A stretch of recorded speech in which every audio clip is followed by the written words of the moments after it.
Hello friends, welcome back. Now guys, in this video we are going to enhance our existing application.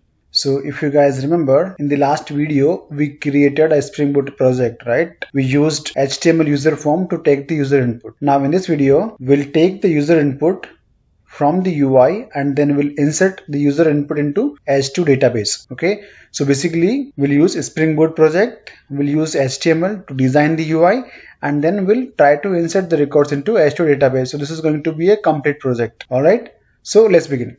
So first of all, we'll go and we'll add the H2 dependency in our pom.xml file. Then we'll add H2 database details in application.properties file. All right.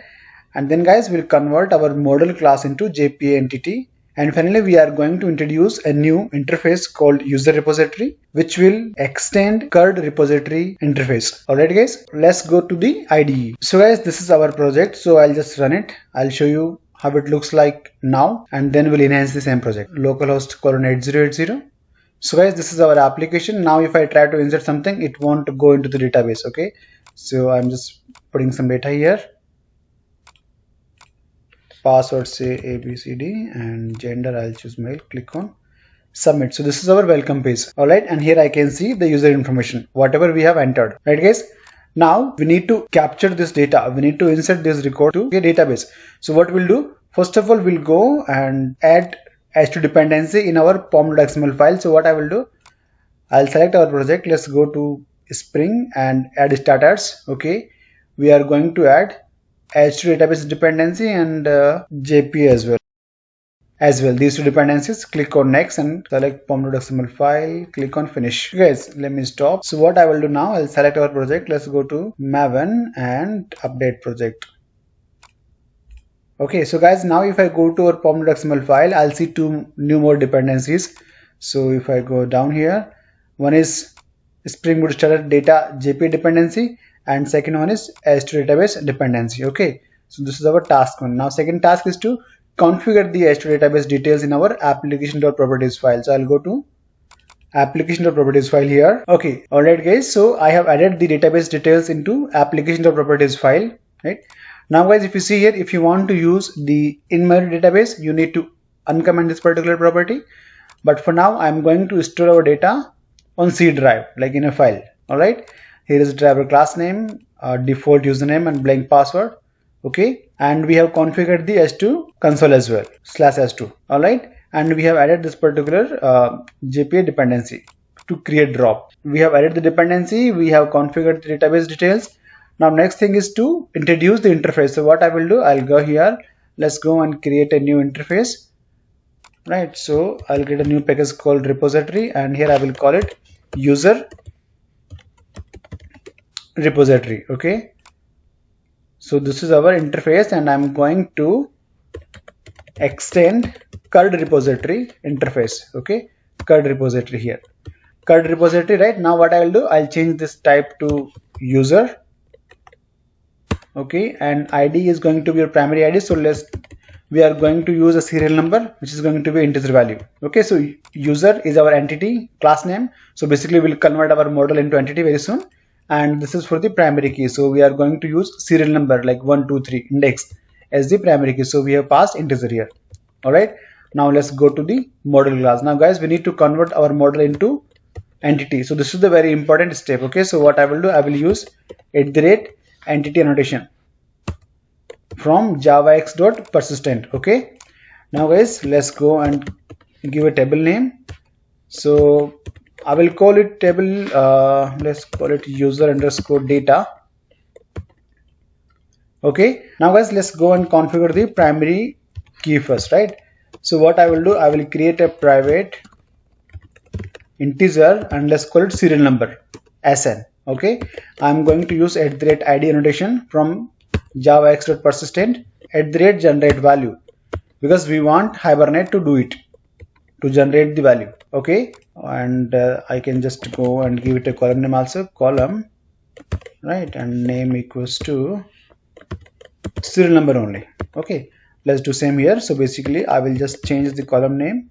If you want to add a column name, you can give it. If you don't want, then that is also okay, because Hibernate will consider your field name as column name. Okay, but I'm giving it column name. First name is first name @ column annotation, right? And I will pass the take name equals to say last name. Okay.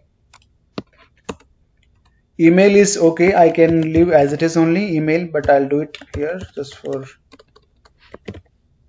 to be in sync with the other email. I'll call it email only.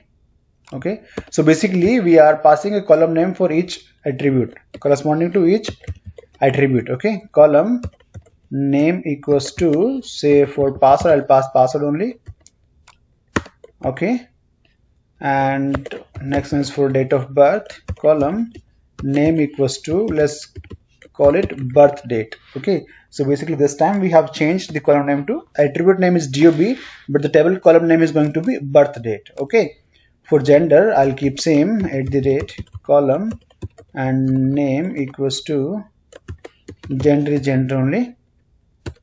Okay, nice. So guys, here we are done. This is cool. Now we need to go and make use of this particular interface user repository, right? So what I will do now, guys, if you want, you can go and create a service layer also, but for simplicity, I'm skipping the service layer at the moment. Okay, you can introduce your service layer, so that where you can write your business logic to validate the user input, or business logic to perform something on the data. Okay, but for now I will skip the service layer. I'll simply take the input from the controller and I will use the repository to insert the data into the table. Okay, so I'll go to our controller. So the control is here, index controller, right? User registration. So what I will do here, let's go and first add the dependencies. So basically I will auto wire the dependency private user repository. Let's go and import. Okay, and let's call it user repo.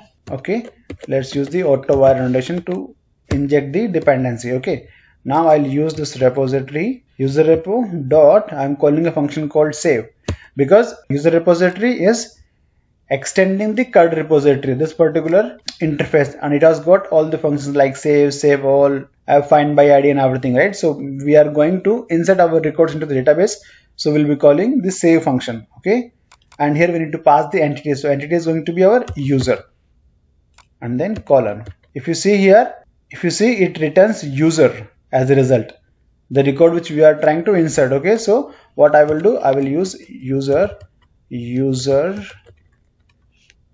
inserted. Okay, now guys, let's say that we want to display a message, right? So I'll take out these first name last name attributes. I just want to display a message on the welcome page. Model.add attribute, I'll call it as message equals to, let's use user inserted dot get. I want to fetch the email and say inserted. Guys, this is a very simple text message. Now let's go to our welcome page.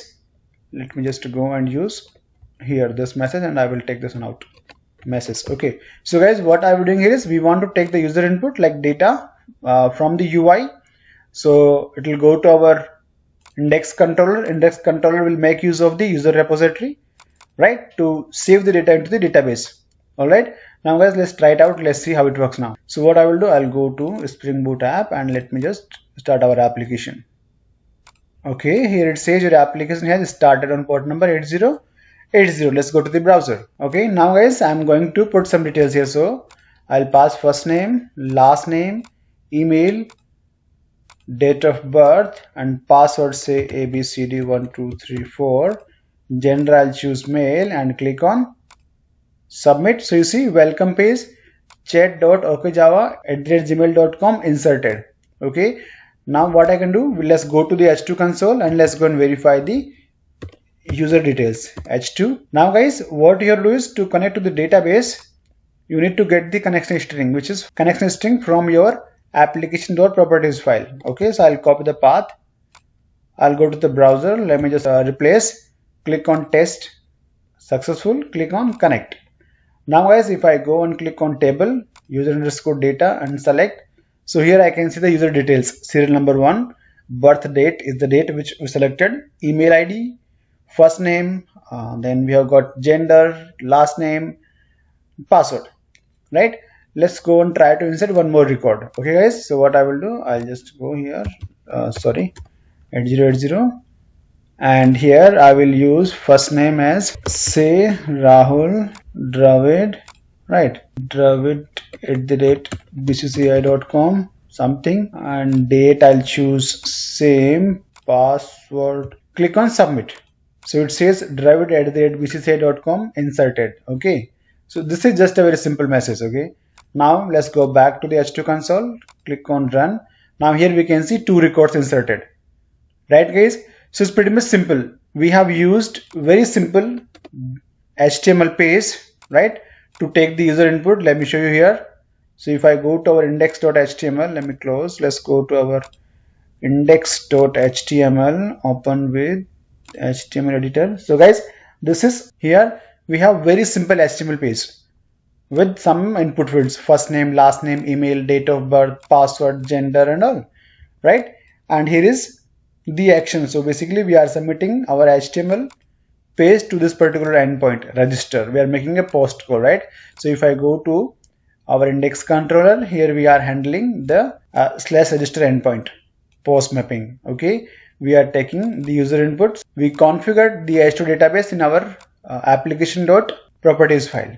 All right, then we converted our model class into JPA entity. Okay, we added these annotations, right? And then we created one new user interface which extends the other interface, which is CRUD repository. Guys, if you want, you can try JPA repository interface as well. Okay, and then we have modified our user registration function slightly to make use of the save function. Okay, so right guys, it was quick, right?